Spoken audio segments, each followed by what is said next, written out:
Conta a lenda que um determinado homem passeava pelas ruas de Atenas. Ele passa em frente a uma ferraria e ouve sons de martelos batendo sobre uma bigorna.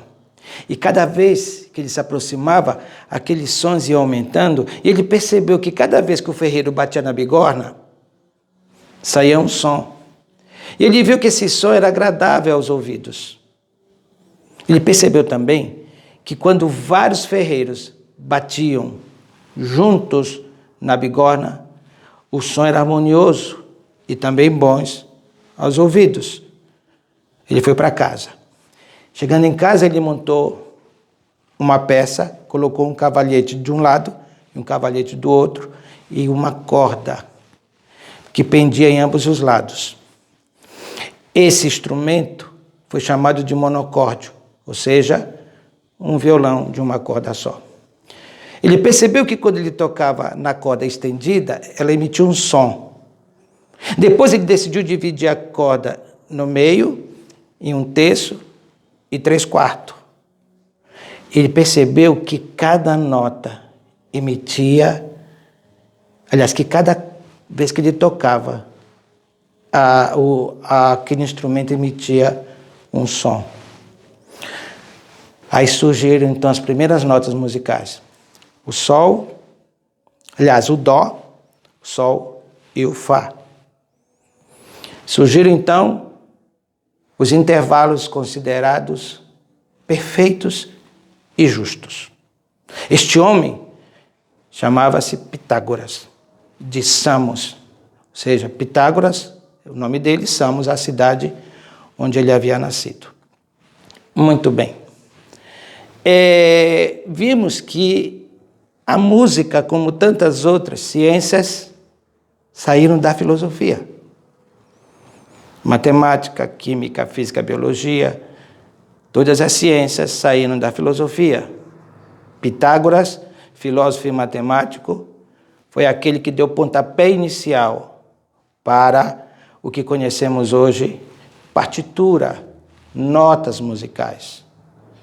Vejam bem que nessa lenda nós temos a presença de 4 elementos muito importantes, já que Pitágoras considerava o 1, 12, o 13 e o 4, nas suas devidas proporções, números perfeitos, porque para Pitágoras a origem do mundo se dá através do número, porque existe uma íntima proporção entre o que existe no mundo e os números. Nós temos nesta lenda a presença da filosofia, como eu já disse, no momento em que Pitágoras para e pensa, para e reflete acerca dos sons que ele estava ouvindo.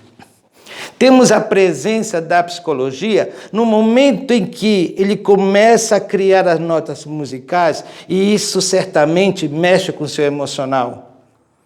Temos também a presença da sociologia, porque no momento em que essas notas são criadas, o mundo passa a ter acesso a elas, ou seja, a sociedade passa a ter acesso a elas. Nós temos um outro elemento que é o próprio homem, aquele que vai dar valor àquilo que ele ouve. Eu tenho aqui um violão. Esse violão, ele é formado por cordas e madeira, mas ele não terá nenhum valor se não tiver uma mão que saiba manejá-lo, que tenha uma mão que saiba tocá-lo. E aí nós entramos numa área muito interessante, que é o da sensibilidade. Meu nome é Edivaldo Pinheiro Negrão, eu sou psicólogo, e como já foi ventilado pelas redes sociais, eu estou aqui para falar sobre a inteligência emocional e o músico. Mas o que faz o psicólogo num festival de música? Já que ele é psicólogo, ele não é música. Ele não é músico. Simples.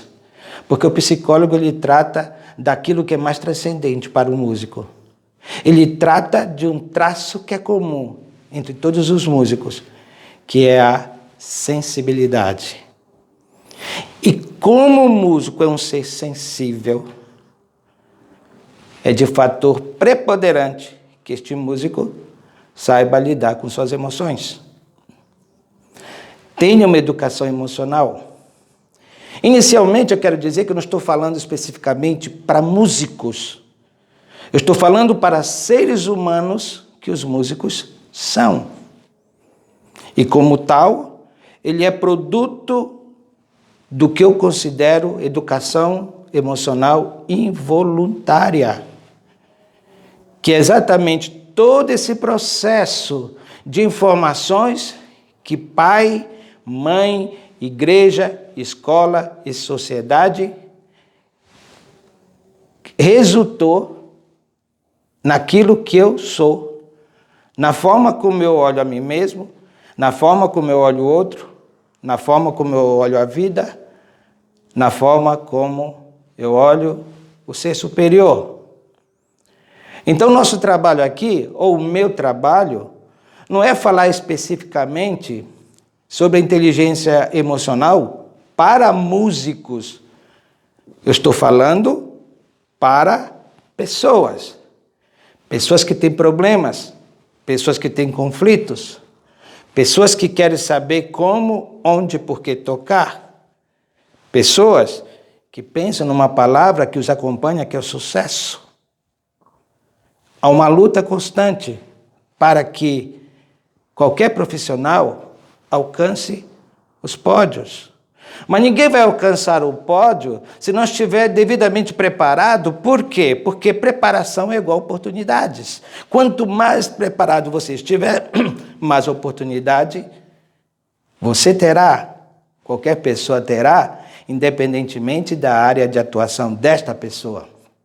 Então precisamos unir essa sensibilidade, que é o traço comum entre os músicos e dos amantes da música, para poder falar que o músico emocionalmente inteligente é aquele que sabe resgatar a liderança do seu eu em foco de tensão, é aquele que sabe atacar problemas e não pessoas, é aquele que vê problemas não como problemas, mas como uma oportunidade para que ele exercite sua criatividade, sua assertividade, sua capacidade de reordenar o mundo que lhe está afeto. O músico emocionalmente inteligente é aquele que tem honestidade emocional. E ser honesto emocionalmente significa que eu reconheço aquilo que eu estou sentindo. Eu não nego para mim mesmo as minhas frustrações, as minhas tristezas, as minhas dores e as minhas incertezas. Esse é o músico emocionalmente inteligente. O músico emocionalmente inteligente é aquele que sabe onde está e o que quer e para onde vai. E qual é a importância da inteligência emocional? É para toda a vida. A importância da inteligência emocional é para toda a vida, porque nossas emoções são as molas propulsoras dos nossos comportamentos. Por quê? Porque pensamentos afetam sentimentos, sentimentos afetam comportamentos. Se eu quiser saber por que eu senti determinada coisa, é só saber o que eu estava pensando. E se eu quiser saber por que eu fiz determinada ação, é só saber o que eu estava sentindo.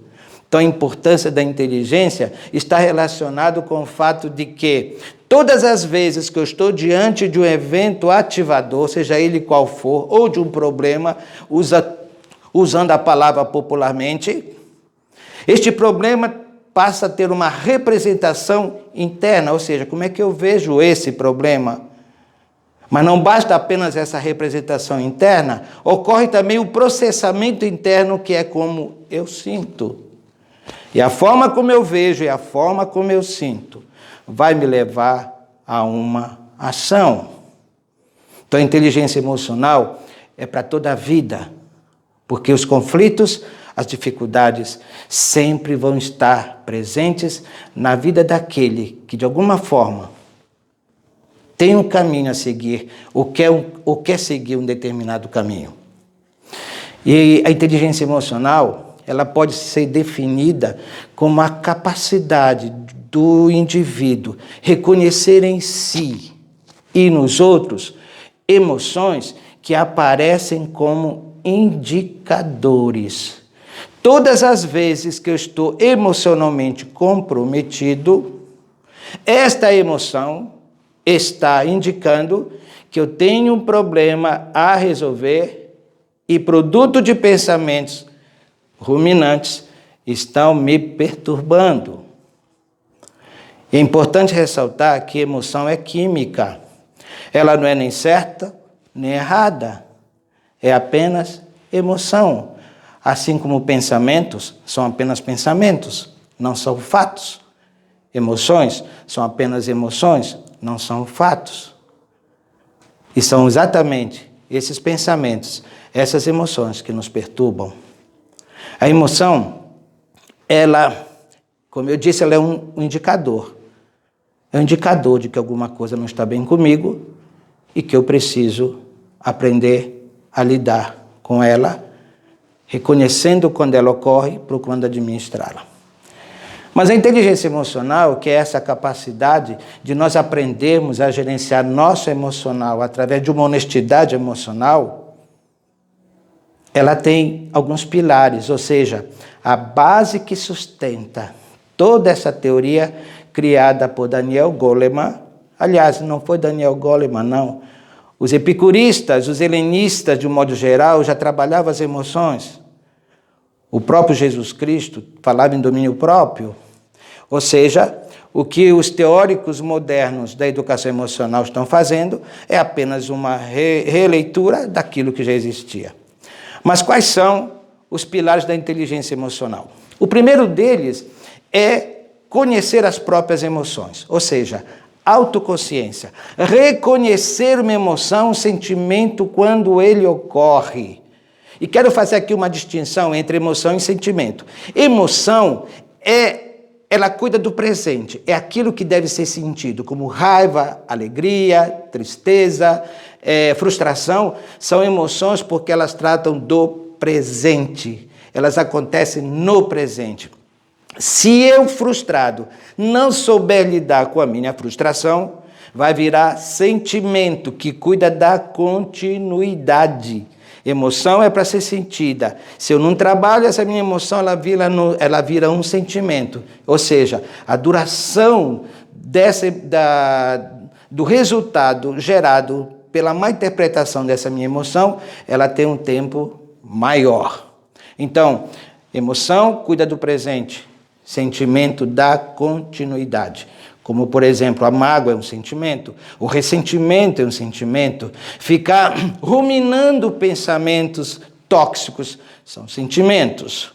Então, o primeiro pilar da inteligência emocional é conhecer as emoções, é o autoconhecimento, é a importância de saber quais são os meus pontos fracos em relação à vida, em relação a mim mesmo, em relação a tudo. O segundo passo, aliás, o segundo pilar é gerenciar meu emocional, a minha emoção. Já que eu tenho a autoconsciência, já que eu tenho o conhecimento, o segundo pilar me diz aprender a gerenciar minha emoção ou administrar minha emoção, procurando canalizá-la para alguma coisa que seja boa, produtiva para mim e para o outro. E diante desses dois pilares, o terceiro pilar me diz que, independentemente do que eu esteja sentindo, independentemente do que eu esteja passando, não devo perder a motivação. Ou seja, os problemas, as dificuldades emocionais não devem ser problema para eu continuar a minha caminhada. Esse é o terceiro pilar, a motivação. Mas não basta só ter motivação. Não basta só ter o gerenciamento das emoções ou a autoconsciência, eu preciso ter empatia. E a empatia significa que eu também passo a reconhecer os sentimentos das emoções no outro e aprendo a lidar através de uma comunicação não violenta com aquilo que porventura eu esteja ouvindo ou vendo. E o quinto pilar, diante da autoconsciência, que é conhecer as próprias emoções, diante do gerenciar a sua própria emoção, diante da empatia, você vai aprender a saber se relacionar interpessoalmente. Ou seja, você passa a ser uma estrela social. E isso é muito importante. Então, vejo como a inteligência emocional, ela incorpora, ela abarca todas as áreas de nossas vidas. Primeiro, as 3 primeiras competências, que é conhecer as emoções, gerenciar as emoções e automotivação, tem a ver comigo. As 2 últimas, empatia e saber se relacionar interpessoalmente com o outro. Muito bem. O músico não está imune a ter emoções negativas, tóxicas. E uma coisa muito importante, quando a gente começa a lidar com nossas emoções de uma forma inteligente, algumas coisas nós vamos começar a desenvolver, alguns benefícios nós vamos ter dessa habilidade de gerenciar nossas emoções, que é, por exemplo, diminui os níveis de ansiedade e estresse, vai diminuir as discussões sistemáticas que a gente tem com esposa, filho, amigos, etc. Melhorará os nossos relacionamentos interpessoais. Nós teremos mais empatia pelo outro, maior clareza nos objetivos e ações. Melhorará a nossa capacidade de tomar decisões. Melhorará a nossa administração do tempo e nossa produtividade. E aumentará o nível de comprometimento com as nossas metas. Então, a inteligência emocional é uma ferramenta extremamente poderosa para a gente aprender a ter saúde emocional. Muito bem. Espero que vocês estejam entendendo a grandeza e a importância de nós termos inteligência emocional. Mas agora, eu quero sair um pouquinho da inteligência emocional para falar uma coisa que eu acho muito interessante. É que você é músico. E certamente você tem sonhos como músico. Você está participando desse festival porque é músico. Porque ela faz parte da sua vida. E quem sabe, de um projeto ainda maior. Você é uma pessoa inteligente, emocional, ou independentemente de ser inteligente emocional, você tem competências. E competências é a capacidade para fazer determinada coisa. Quanto mais você pratica, mais habilidade você vai ter. Então, a competência é a capacidade de, e a habilidade ela vem pelo exercício, pela prática. Enquanto músico, sua responsabilidade é muito grande. Porque, enquanto músico, além de você tocar um instrumento, você tem que atingir pessoas.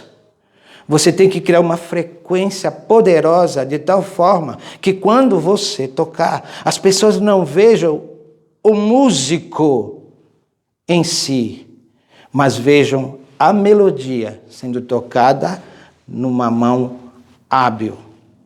Eu também tenho uma música, assim como vocês. Eu também toco um instrumento. Só que o instrumento que eu toco é a minha voz. A melodia é o meu discurso.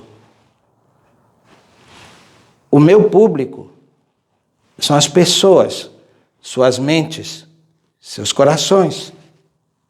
Meu material de treinamento são os livros. Sem os livros, eu não teria propriedade para falar o que eu falo.